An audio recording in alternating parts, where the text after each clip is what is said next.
এই দুনিয়া চিরজীবন থাকার জায়গা না, অন্ধকার কবর যে আমার আসল ঠিকানা।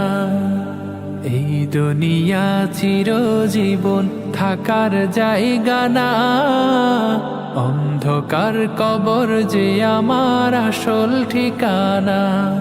সবাই রেখে আমায় চলে যাবে, সঙ্গী হবে না।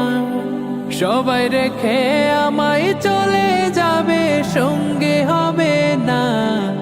আমার মরণ আসিবে কখন কেউ তো জানে না। আমার মরণ আসিবে কখন কেউ তো জানে না। কবর মাঝে মা বাবাকে দেখা যাবে না, দেখবো যাকে তিনি হলেন শাহে মদিনা।